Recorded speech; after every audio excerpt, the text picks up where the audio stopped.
Students, welcome to EC plus a digital platform of advance engineering classes. मैं हूं अनामिका सिंह और जैसा कि आप सभी जानते हैं कि हमने आपके लिए एक शंखनाद सीरीज स्टार्ट करी है। इस सीरीज में जो आपका एग्जाम है SSC JEE का, उसमें हम कुछ प्रैक्टिस क्वेश्चंस आपके लिए लेकर आए हैं जो कि टेक्निकल एंड नॉन टेक्निकल दोनों ही सेक्शंस का रहेगा। सो आज इसकी सेकंड क्लास है। इसके पहले वाली क्लास में मैंने 20 क्वेश्चंस डिस्कस किए थे, बट मैंने आपसे पहले ही कहा था कि जो 20 क्वेश्चंस होंगे वो केवल 20 नहीं होंगे, हम 20 में डबल क्वेश्चन डिस्कस करेंगे, यानी लगभग हम 20 में 40 चीजों को पढ़ेंगे, है ना। मतलब एक क्वेश्चन से आपको बहुत कुछ जानने को मिलेगा। इस पर हमारा डिस्कशन हुआ था और हमने अपने सेशन को ओवर किया था। आज इसकी सेकंड क्लास है जिसमें हम आगे के क्वेश्चन सीखेंगे। इसमें बायो, फिजिक्स, केमिस्ट्री सब होने वाला है। सो मिक्स क्वेश्चन है। स्टार्ट करते हैं। आज का पहला क्वेश्चन है एंजाइम इज। एंजाइम है। अब एंजाइम क्या होते हैं? क्या ये फैट होते हैं?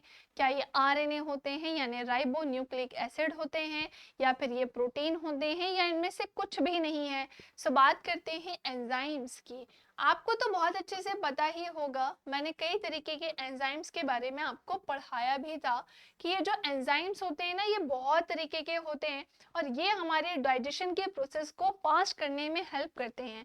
सो सबसे पहले इसका आंसर क्या होगा? एंजाइम्स बेसिकली क्या होते हैं? तो ये एक प्रोटीन होते हैं। अब इनमें कौन कौन से एंजाइम्स उनके नाम मैं आपको कुछ के बता देती हूँ। जैसे एक होता है टाइलिन नाम का एंजाइम, एक होता है टाइलिन नाम का एंजाइम, एक होता है ट्रिप्सिन नाम का एंजाइम, ट्रिप्सिन नाम का एंजाइम, है ना। इसके अलावा एक काम करते हैं, हम सीक्वेंस में लिखते हैं इसको। अभी आपको समझ में आ जाएगा कि मैंने ट्रिप्सिन क्यों हटाया, क्योंकि मैं आपको एक प्रॉपर सीक्वेंस में बताती हूँ कई सारे एंजाइम्स के बारे में। टाइलिन के बाद मैं लिख रही हूँ एमाइलेज, एमाइलेज के बाद मैं लिख रही हूँ थर्ड नंबर पर एक होता है पेप्सिन, एक होता है रेनिन, एक होता है पेप्सिन और एक होता है रेनिन। इसके अलावा और भी कई सारे होते हैं, जैसे कि एक लाइपेज भी होता है ना, और एक होता है ट्रिप्सिन, अभी हमने पढ़ा, और एमाइलेज। फिर से क्यों लिख रही हूँ, उसके पीछे कारण है। सुनना, ये सीक्वेंस मैंने इसलिए लिया है क्योंकि ये जो एंजाइम्स होते हैं ना दोनों, ये दोनों हमारे कहाँ पर होते हैं? माउथ में होते हैं। ये जो तीन एंजाइम्स हैं ये कहाँ पर होते हैं? हमारे स्टमक में होते हैं, है ना। और ये जो तीन एंजाइम्स हैं जिनमें से एक का नाम अभी हमने नहीं देखा है, मतलब फिर से रिपीट कर रही हूँ, लाइपेज। तो एमाइलेज और लाइपेज और भी जगह होते हैं। सो ये और कहाँ पर होते हैं? पेनक्रियास। दो चीजें कॉमन मिली हैं हमको। अब ये मत सोचना कि ये दो कहाँ से कॉमन हुई, गलती से तो नहीं लिख दिया, बिल्कुल नहीं लिखा है, ये एक्चुअली में होती ही है। एमाइलेज आपको माउथ में भी मिलता है, एमाइलेज आपको पेनक्रियास में भी मिलेगा, लाइपेज जो है वो स्टमक में भी मिलेगा, और ये आपको कहाँ मिलेगा? पेनक्रियास। आई होप आपको समझ में आ गया होगा। सब चीजें अलग अलग तरीके से वर्क करती हैं, मैंने यहाँ लोकेशन बताई, बट एंजाइम्स क्या होते हैं? ये प्रोटीन होते हैं। So option number C is the correct answer. Question number second की तरफ बढ़ते हैं कि एंजाइम लाइपेज का सोर्स क्या होता है? क्या ये किडनी होती है? बिल्कुल भी नहीं। क्या पेनक्रियास यानी अग्नाशय होता है? लीवर होता है क्या? नहीं। हार्ट होता है क्या? नहीं। लीवर क्यों नहीं होता है? क्योंकि ध्यान से सुनिएगा, ये जो लीवर होते हैं ना, इससे क्या निकलता है? बाइल जूस निकलता है। इससे क्या निकलता है? तो इससे बाइल जूस यानी कि पित्तरस निकलता है। अब मैं आपको एक बात बताऊं, शायद इससे रिलेटेड कोई क्वेश्चन आपको आगे मिले। ये जो बाइल जूस होना, ये निकलता जरूर लीवर से है, लेकिन ये स्टोर जाकर कहाँ पर होता है? गाल ब्लैडर में, हिंदी में जिसे हम क्या कहते हैं? पित्ताशय। ये कहाँ जाकर स्टोर हो जाता है? पित्ताशय में जाकर स्टोर हो जाता है। So the source of the enzyme lipase is, ये तो खैर लीवर की बात हो गई।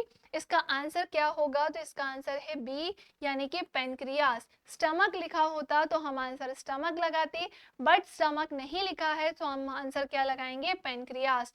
पेनक्रियास से तीन तरीके के एंजाइम निकलते हैं। कौन कौन से? तो वो जस्ट अभी मैंने आपको बताया, दोबारा लिखने की आवश्यकता नहीं है, है ना।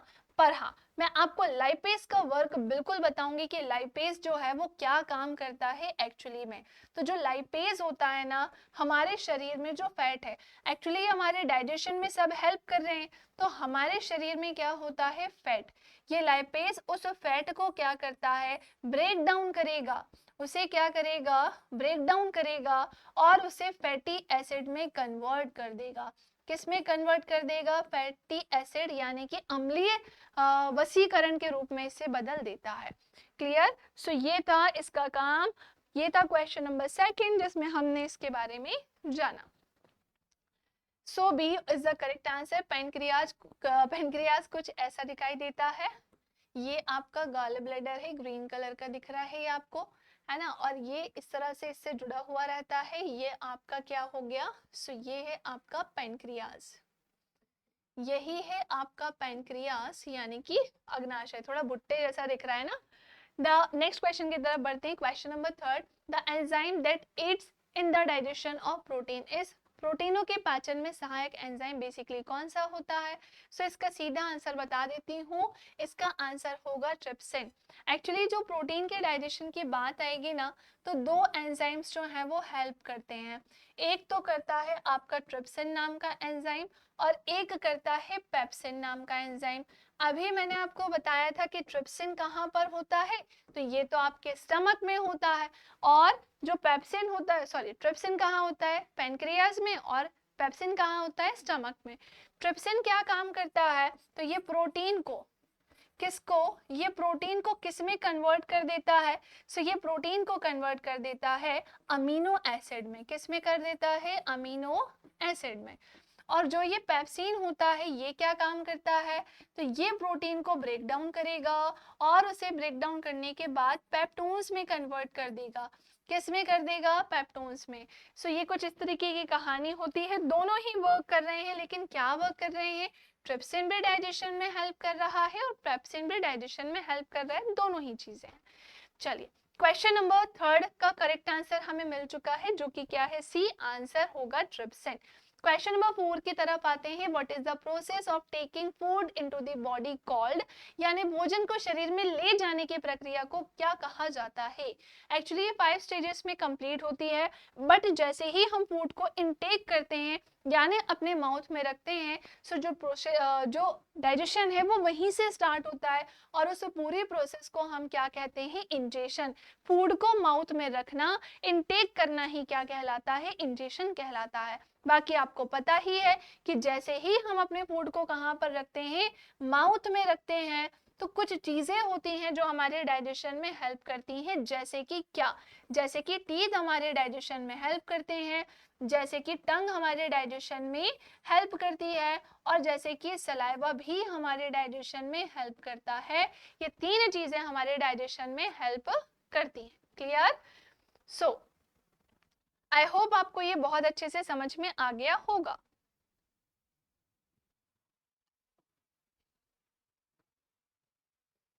चलिए नेक्स्ट क्वेश्चन की तरफ मूव करेंगे हम। क्वेश्चन नंबर,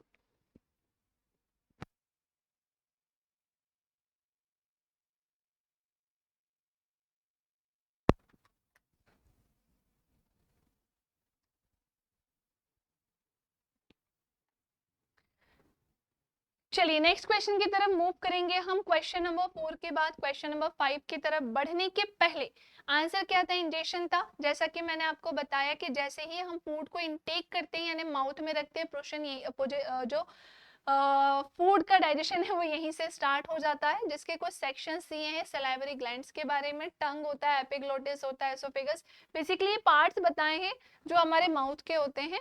अब ये तो पता होगा क्योंकि आपने पूरा बेसिक अच्छे से पढ़ लिया है। नेक्स्ट आते हैं क्वेश्चन नंबर 5 की तरफ। The largest gland in the human bodies, मानव शरीर में सबसे बड़ी ग्रंथि कौन सी होती है। क्या वो पैनक्रियाज है, या फिर वो लीवर है, या फिर वो सलाइवरी ग्लैंड है, या फिर एड्रीनल ग्लैंड है। तो ध्यान से सुनना, बहुत ही इंपॉर्टेंट और कई बार रिपीट होने वाला क्वेश्चन है। बट क्या होता है कि ये इतनी बार रिपीट हो गया है कि अभी थोड़ा इजी के फॉर्म में काउंट होता है, बट इनसे कुछ डिफिकल्ट क्वेश्चन भी बन सकते हैं, तो सुनते हैं। सबसे पहले हमारे शरीर की सबसे बड़ी ग्रंथि कौन सी होती है? तो आंसर क्या होगा? लीवर। लीवर हमारे शरीर की सबसे बड़ी ग्रंथि है। अब प्रश्न ये उठता है कि मैम ये जो लीवर है ये किस तरीके की ग्रंथि है? क्योंकि हमें ये पता है कि एक एक्सोक्राइन ग्लैंड होती है, एक एंडोक्राइन ग्लैंड होती है और एक मिक्स्ड ग्लैंड होती है। ये लीवर कौन सी ग्लैंड में आती है? तो ये एक एक्सोक्राइन ग्लैंड है। ये एक एक्सोक्राइन ग्लैंड है, हिंदी में जिसे हम क्या कहते हैं? बहिर्स्रावी ग्रंथि। ये एक बहिर्स्रावी ग्रंथि है। अब मैं आपको एक चीज और यहाँ पे अच्छे से बता देती हूँ कि ये जो बहिर्स्रावी ग्रंथि है ना, हाँ, ये जो बहिर्स्रावी ग्रंथि है एक्चुअली में इससे क्या निकलते हैं? इससे हार्मोन्स निकलते हैं या एंजाइम्स निकलते हैं? तो इससे निकलते हैं एंजाइम्स। इससे क्या निकलते हैं? एंजाइम्स। एंड लास्ट में आपको ये भी यहाँ पे बता देती हूँ कि एंजाइम्स जाकर सीधे किस में मिल जाते हैं? तो ये डक्ट यानी नली या फिर मैं कहूँ नलिका में जाकर मिल जाते हैं। सो ऑप्शन नंबर 5 का करेक्ट आंसर क्या हो जाएगा? लीवर। एक चीज और, ये जो सलाइवरी ग्लैंड है या जो एड्रीनल ग्लैंड है ये किस तरीके की ग्लैंड है? या पेनक्रियास कैसी ग्लैंड होती है? ये भी एक एक बार सुन लीजिए ताकि क्वेश्चन आए तो आप आंसर दे सको। ये एक मिक्स्ड ग्लैंड है ना। पेनक्रियास एक मिक्स्ड ग्लैंड होती है, हिंदी में जिसे हम क्या कहते हैं? मिश्रित ग्रंथि। ये एक मिश्रित ग्रंथि है। नेक्स्ट उसके बाद जो सलाइवरी ग्लैंड ये एक एक्सोक्राइन ग्लैंड है, ये एक बहिर्स्रावी ग्रंथि है। और जो एड्रीनल ग्लैंड की अगर मैं बात करूं तो ये एक एंडोक्राइन ग्लैंड है। ये एक एंडोक्राइन ग्लैंड है, यानी कि ये अंतःस्रावी ग्रंथि है। अंतःस्रावी ग्रंथि है, ये एक अंतःस्रावी ग्रंथि है। आई होप आपको बहुत ही अच्छे से सारी चीजें क्लियर हो गई होंगी। अगर इतना इजी क्वेश्चन नहीं बना तो यहाँ से कुछ तो बनेगा, क्यों नहीं बनेगा? तभी तो हम कह रहे हैं कि एक सीधा क्वेश्चन देखने को बोल कौन रहा है। हम एक में 4-5 चीजें जानते हैं ताकि कुछ भी बने तो हम आंसर तो दे सकें। सो इसका करेक्ट आंसर क्या होगा? बी। ये है आपका लीवर, ये है आपका पैनक्रियास, ये है आपका गॉल ब्लैडर, है ना। ये है आपका पूरा लीवर। लीवर के भी कुछ यहाँ पर बेसिकली कुछ नहीं पार्ट्स यहाँ पर दिए हुए हैं। ये आपका जेजुनम वाला सेक्शन है, ये आपका स्टमक वाला सेक्शन है और पैनक्रियास तो है ही। नेक्स्ट आते हैं क्वेश्चन नंबर 6। क्वेश्चन नंबर 6 हमसे कह रहा है कि in which part of the body is bile produced? शरीर के किस अंग में पित्त का निर्माण होता है? तो शरीर में लीवर में पित्त का निर्माण होता है, बट ये स्टोर जाकर कहाँ पर हो जाता है? गॉल ब्लैडर में। स्प्लीन प्लीहा भी इसके ठीक ऊपर होता है, जिसे हम आरबीसी का कब्रिस्तान कहते हैं, ग्रेवयार्ड ऑफ आरबीसी। यानी कि आरबीसी का कब्रिस्तान किसे कहा जाता है? सो वो स्प्लीन को ही कहा जाता है। किसे कहा जाता है? स्प्लीन को। गॉल ब्लैडर पित्ताशय में जो बाइल जूस होता है वो जाकर स्टोर हो जाता है। और पेनक्रियास का तो आपको पता ही है, इससे कई तरीके के पेनक्रियाटिक जूस निकलते हैं। क्वेश्चन नंबर 6 का आंसर क्या हो जाएगा? फर्स्ट। इसको हटा दूं वरना इसे भी आंसर समझ लिया तो। चलो आगे बढ़ने के पहले अगेन ये डायग्राम आपके सामने है जो कि आपको पता है कि लीवर कैसा दिखता है। नेक्स्ट आते हैं question number 7। The pumping station of blood is, रक्त का पंपिंग स्टेशन क्या होता है? तो हमारे ब्लड का पंपिंग स्टेशन होता है हमारा हार्ट, हमारा हृदय होता है। जैसा कि आप जानते हैं हृदय की अगर मैं बात करूं तो हमारे हृदय के 4 चैम्बर्स होते हैं। हमारे हार्ट के कितने चैम्बर्स होते हैं? तो हमारे हार्ट के होते हैं 4 चैम्बर्स। मैम ये 4 चैम्बर्स कितने पार्ट में डिवाइड होते हैं? तो ये जो 4 कक्ष होते हैं ये 2 पार्ट में डिवाइड होते हैं। कौन कौन से? तो एक होता है हमारा ऑरिकल में और एक होता है हमारा वेंट्रिकल। एक होता है ऑरिकल और एक होता है वेंट्रिकल। हिंदी वालों एक को हम कहते हैं आलिंद, एक को हम कहते हैं आलिंद और एक हमारा क्या होता है? निलय। अब आप कहेंगे कि मैम आलिंद निलय के भी कोई पार्ट होते हैं क्या? बिल्कुल होते हैं। इसका एक राइट पार्ट होता है यानी राइट ऑरिकल और फिर एक होता है लेफ्ट ऑरिकल। इसमें भी होता है, एक होता है राइट वेंट्रिकल और एक होता है लेफ्ट वेंट्रिकल। इन सब को टोटल करेंगे तो आपके कितने चैम्बर्स निकल कर आ जाएंगे? 4। इन सब का टोटल करेंगे तो टोटल कितने चैम्बर्स निकल कर आ जाएंगे? 4। रक्त का पंपिंग स्टेशन क्या हो जाएगा? हमारा हार्ट। हार्ट हमारे पूरे ब्लड के सर्कुलेशन में हेल्प करता है। हमारे ब्लड का प्यूरिफिकेशन हार्ट में नहीं लंग्स में होता है with the help of heart. किसकी सहायता से? हृदय की सहायता से, है ना। क्वेश्चन नंबर जो हमारा कौन सा था ये क्वेश्चन? तो ये था हमारा क्वेश्चन नंबर 7। हार्ट का डायग्राम कुछ इस तरीके से आपको दिख रहा होगा। ये आपका होगा राइट ऑरिकल, ये आपका है राइट वेंट्रिकल, सॉरी ये आपका है लेफ्ट ऑरिकल, है ना, और नीचे वाला है लेफ्ट वेंट्रिकल, और ये हमारा होगा राइट वेंट्रिकल, है ना। और भी बहुत सारी चीजें हैं, बट पूरा ऐसे हार्ट पढ़ाने गई तो मैं तो हार्ट ही पढ़ा दूंगी, तो इसलिए मैं थोड़ा सा ना अभी चीजें सोच सोच के पढ़ा रही हूँ। आगे आते हैं क्वेश्चन नंबर 8 की तरफ। Which blood group does not contain any antigen? किस रक्त समूह में, क्या बोला है कि किस रक्त समूह में कोई भी एंटीजन नहीं होता है? फर्स्ट ऑफ ऑल जो एंटीजन होते हैं ये हमारे बॉडी में पहले से ही प्रेजेंट होते हैं, और एक होती है एंटीबॉडी। ये एक समय के बाद हमारे बॉडी में धीरे धीरे करके हमारे खाने पीने से, हमारे रहन सहन से डेवलप होती है। बेसिकली अगर मैं बात करूं तो ये आपके इम्यून सिस्टम को बढ़ाती है। इम्यून सिस्टम यदि आपका अच्छा होगा तो कोई बड़ी बीमारी अगर होने के चांसेस भी होंगे तो हम उससे इजीली लड़ सकेंगे। सो क्वेश्चन नंबर 8 का, क्वेश्चन नंबर 8 का करेक्ट आंसर क्या होगा? और वो होगा ओ। ओ ब्लड ग्रुप एक ऐसा ब्लड ग्रुप है जिसमें क्या होता है? एंटीजन नहीं होता है। इसमें किसी तरीके का कोई एंटीजन नहीं पाया जाता, बट इसमें एंटीबॉडी तो होती होगी ना। अगर एंटीजन नहीं भी है तो एंटीबॉडी होगी। सो छोटी बीमारियों से लड़ने में कौन हेल्प करते हैं? एंटीजन। और बड़ी से कौन करते हैं? एंटीबॉडी। तो जब बड़ी से लड़ने में मदद कर रहे हैं तो छोटी से तो अपने आप फाइट कर लेंगे। So option number C is the correct answer. Next आते हैं क्वेश्चन नंबर 9 की तरफ। मनुष्य में सामान्य रक्तचाप होता है, normal blood pressure in human is.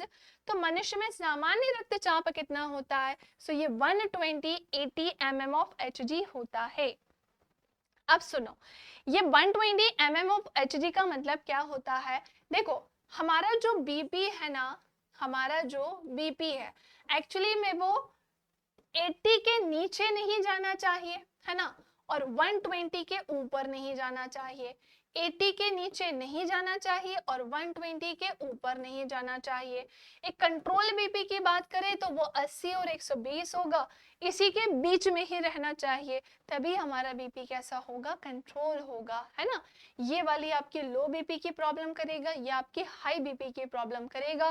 Low BP के सिम्टम्स होते हैं जैसे चक्कर आना, सर घूमना, चीजें चार चार दिखाई देना, वीकनेस होना, ये सारी चीजें। हाई बीपी का सबसे बड़ा symptom brain haemorrhage, heart attack होता है। अब आप कहेंगे नहीं मैम ऐसा तो नहीं होता है, दोनों के तो सिमिलर है, बट यस ध्यान से सुनेंगे आप, ये बेसिक सिम्टम्स होते हैं जो कॉमन रहते हैं लो बीपी हाई बीपी के। लेकिन हाई बीपी का मेन सिम्टम मैं जो बता रही हूँ वही होता है, क्योंकि हाई बीपी में चलती हैं टैबलेट्स। इन केस अगर हम हाई बीपी की टैबलेट्स नहीं लेते हैं तो एक समय के बाद ये प्रॉब्लम फेस करने को मिल सकती है, इसलिए ये चीजें होती हैं। ओके तभी तो हाई बीपी की क्या चलती है? टैबलेट्स। लो बीपी की कोई टैबलेट नहीं चलती है अगर वो बैलेंस है तो, है ना। जब बीमार हो गए, जब बीपी बहुत लो होगा तब तो चलेगी चलेगी। क्वेश्चन नंबर 9 के बाद 10 की तरफ आते हैं। 10 में से 10 बढ़ने के पहले आंसर आपको पता ही है, इसका आंसर फर्स्ट है। अच्छा एक चीज और, मैंने आपसे क्या कहा था कि 80 120 होता है, बट कभी ऑप्शन में आए ना तो आंसर आपको ये लगाना है। जहां तक मुझे पता है ज्यादातर स्टूडेंट सी लगाकर बैठे होंगे, बट ऑप्शन में आंसर हमेशा यही लगता है। नेक्स्ट आते हैं क्वेश्चन नंबर 10 की तरफ। What is another word for red blood cells? मतलब जो आरबीसी होती है उसे हम और किस नाम से जानते हैं? थोड़ी देर पहले ही मैंने एक क्वेश्चन करवाया था आपको जिसमें आरबीसी से रिलेटेड कुछ ब्रांचेस ही निकाल दी थी, शाखाएं ही निकाल दी थी, और मैंने आपको बताया था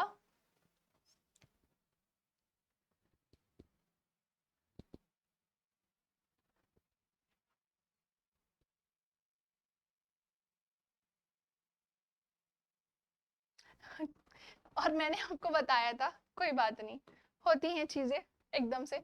तो मैंने आपको क्या बताया था, कहाँ थे हम? हाँ, ये मैंने आपको ब्रांचेस निकाल के बताई थी और हमने ये देखा था कि जो आरबीसी होती है, अच्छा इसमें नहीं बताया था कि लास्ट क्लास में देखा था हमने, है ना, कोई बात नहीं। सो लास्ट क्लास में देखा था, चलेगा। लास्ट क्लास में मैंने आरबीसी लिख के उसके ब्रांचेस निकाल कर सिखाया था, बताया था कि इसको और हम एरिथ्रोसाइट्स कहते हैं। इसकी जो लाइफ स्पैन होती है वो 20 to 120 डेज होती है ना। शायद ये पॉइंट मेंशन नहीं था। तो कुछ पॉइंट्स मैंने आपको बताए थे कि इसका अदर नेम क्या होता है, एरिथ्रोसाइट्स। कुछ पॉइंट और देख लो कि इसकी जो लाइफ स्पैन होती है वो 120 से लेकर 20 से लेकर 120 डेज होती है। हाँ, मैंने ये भी बताया था कि इसका फॉर्मेशन कहाँ होता है, बोन मेरो में होता है। डेथ कहाँ होती है, स्प्लीन में होती है। नंबर्स में ये कितनी होती है, 4 to 5 मिलियन होती है। कितनी होती है, 4 to 5 मिलियन, यानी कि 5 to 6 मिलियन एक्चुअली। 50 से 60 लाख इसकी संख्या होती है। तो ये कुछ पॉइंट्स हमने डिस्कस किए थे। देखो, मैंने आपसे कहा था ना कि एक ही क्वेश्चन से कितनी चीजें निकल कर आती हैं। तो उसमें एक्चुअली लास्ट क्लास में जो क्वेश्चन किया था ना, तो उसमें हमने ना आरबीसी का वर्क देखा था, जो कि क्या था, ट्रांसपोर्टेशन ऑफ O2, यानी ये O2 को ट्रांसपोर्ट करने का काम कर रहा था, यानी कि ऑक्सीजन का क्या कर रहा था, संवहन। अब वहीं से ही अगर मैंने एक्स्ट्रा में क्वेश्चन बताया था तो देखो उसका बेनिफिट मिला ना, निकल के आए क्वेश्चन। तो ये होता है। चलो, इस क्वेश्चन का आंसर क्या होगा, सी वाला, एरिथ्रोसाइट्स। आरबीसी के बारे में बात करें तो कुछ ऐसी वो दिखती है। नेक्स्ट आते हैं क्वेश्चन नंबर 11 की तरफ। अब हमारा फिजिक्स और केमिस्ट्री का टॉपिक धीरे धीरे स्टार्ट होगा। 10 क्वेश्चंस बायो के लिए हैं एंड 5 और 5 क्वेश्चंस हमने फिजिक्स और केमिस्ट्री के लिए हैं, जैसा कि आप जानते हैं। चलिए, अब हम देखेंगे which of the following has the highest energy. इनमें से किस में उच्चतम ऊर्जा होती है, ब्लू लाइट में होती है, ग्रीन लाइट में होती है, रेड लाइट में होती है, या येलो लाइट में होती है। सो इसका करेक्ट आंसर होगा नीला प्रकाश। किस में सबसे ज्यादा एनर्जी होती है, ऊर्जा होती है, तो ब्लू लाइट में होती है। क्वेश्चन नंबर 12 की तरफ आते हैं। The colour of the sky is visible to the astronaut, यानी कि अंतरिक्ष यात्री को प्रकाश का, आकाश का रंग जो है वो कैसा दिखाई देता है जब कोई व्यक्ति कहाँ जाता है, स्पेस में जाता है। तो जब वो स्पेस में जाएगा सो उसे जो प्रकाश का आकाश का जो रंग है वो कौन सा दिखाई देगा। सो इसका करेक्ट आंसर होगा ब्लैक। कौन से कलर का दिखाई देगा, black. So option number C is the correct answer. Question number 12 का आंसर क्या हो जाएगा, सी। 13 की तरफ बढ़ते हैं। Which type of mirror used as a shaving mirror, दाढ़ी बनाने के लिए किसका यूज किया जाता है। Option number first is the correct answer. Option number first is the correct answer. कुछ चीजें मैं आपको इससे रिलेटेड बताती हूँ।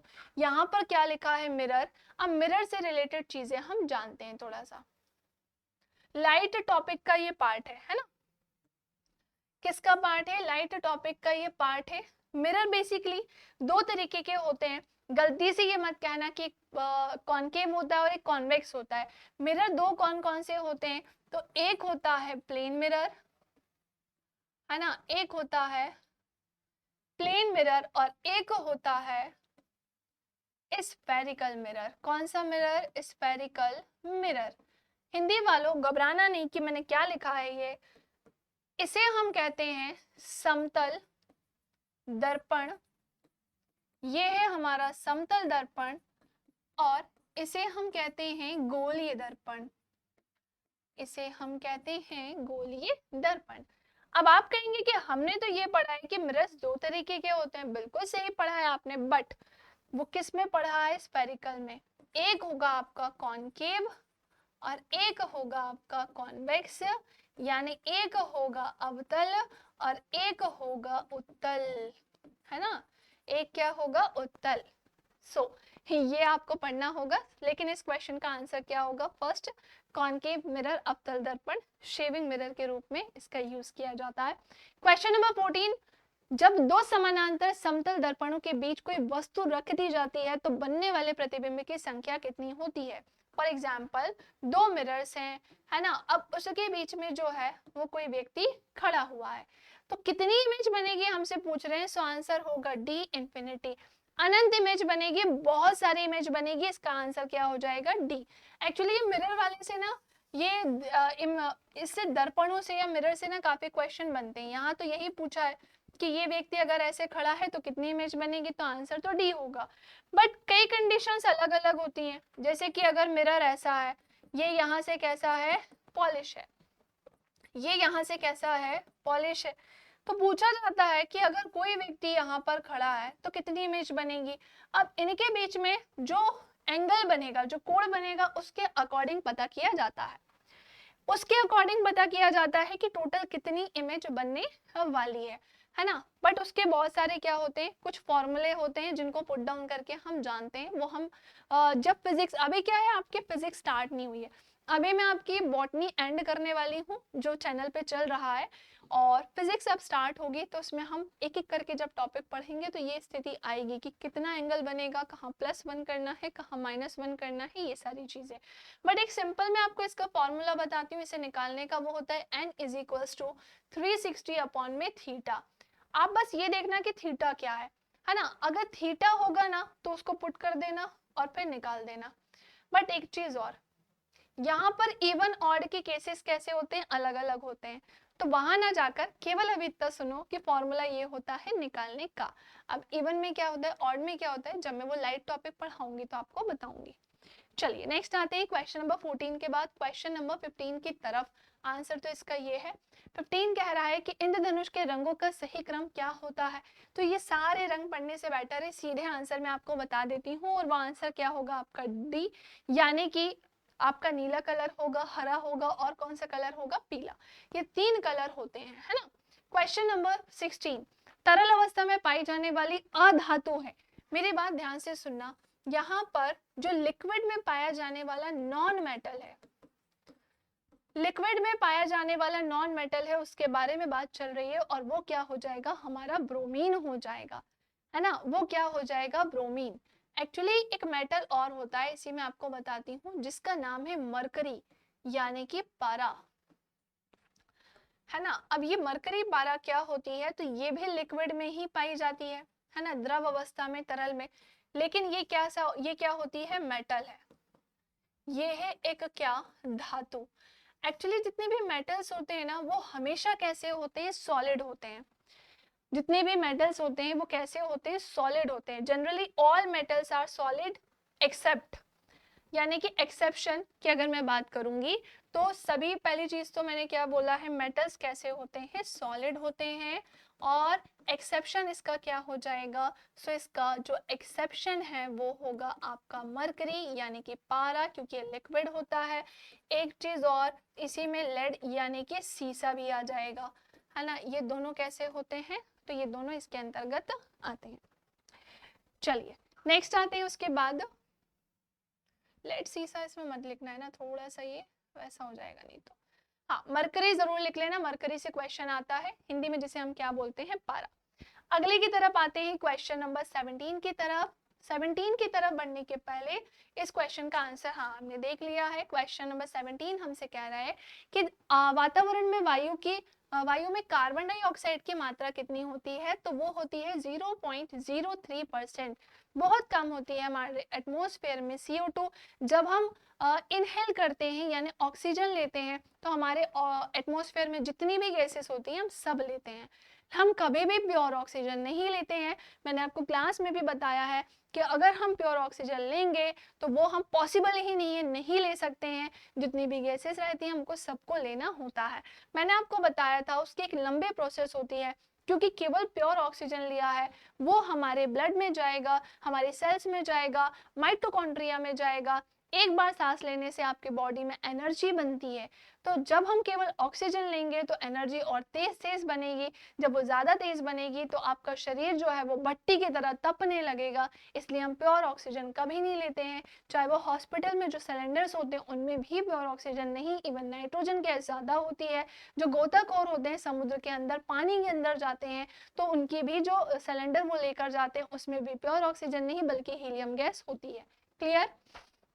चलिए क्वेश्चन नंबर 17 का आंसर क्या हो जाएगा, बी। क्वेश्चन नंबर 18 की तरफ आते हैं। वह गुण जिसके कारण एक ही तत्व कई रूपों में पाया जाता है उसे हम एलोट्रॉपी कहते हैं। जिससे कार्बन के बहुत सारे एलोट्रॉप्स होते हैं, तो ऐसा कोई गुण, एक ऐसा कोई तत्व जो कई सारे रूपों में पाया जाए उसे हम क्या कहते हैं, एलोट्रॉपी, है ना। नेक्स्ट आते हैं क्वेश्चन नंबर 19। भार के अनुपात में जल और हाइड्रोजन, वाटर की अगर मैं बात करूं और हाइड्रोजन की बात करूं तो दो, वाटर और अच्छा हाँ, क्वेश्चन ये बोल रहा है कि भार के अनुपात में जल में हाइड्रोजन व ऑक्सीजन का अनुपात क्या होगा। तो हाइड्रोजन का कितना होता है, 1, और फिर ऑक्सीजन का कितना होता है 8। Option number A is the correct answer. आज का लास्ट क्वेश्चन ये है कि डॉक्टरों की राय है कि गुर्दे एवं गॉल ब्लैडर की पथरी से पीड़ित व्यक्तियों को अधिक मात्रा में टमाटर, अंडे, दूध और गोभी आदि नहीं लेनी चाहिए ताकि निम्नलिखित के क्रिस्टल ना बन सके।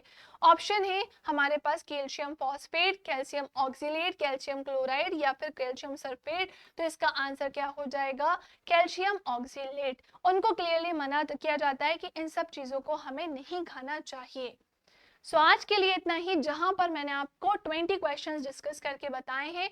आज की क्लास में हमने फिर वही 20 क्वेश्चंस आगे के डिस्कस किए।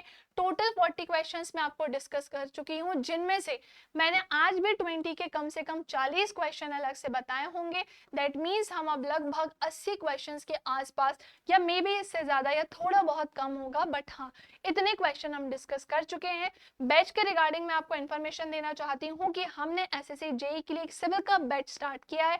आप उसे ज्वाइन कर सकते हैं। आपको यहाँ पर 300 टेस्ट फ्री मिलेंगे, क्योंकि पढ़ना ही इंपॉर्टेंट नहीं होता है, टेस्ट भी इंपॉर्टेंट होता है। साथ ही साथ हमने आपके लिए क्रैश कोर्स एक और स्टार्ट किया है, मैकेनिकल वालों के लिए भी है, जिसमें आपको 250 प्लस टेस्ट मिलेंगे। अब हमने आज की क्लास में जो जो क्वेश्चंस पढ़े हैं, जिनके क्वेश्चंस देखे हैं, उन सब की पीडीएफ आपको कहाँ मिलेगी? हमारे टेलीग्राम चैनल पर। सो आज के लिए इतना ही, मिलेंगे नेक्स्ट क्लास में। आई होप आपको सेशन पसंद आया होगा। इसे लाइक करना है, इसे शेयर करना है, चैनल को सब्सक्राइब नहीं किया है तो वो भी करना है, ताकि आने वाली क्लासेस का नोटिफिकेशन आपको मिल सके। सो मिलते हैं नेक्स्ट क्लास में, तब तक के लिए जय हिंद, जय भारत।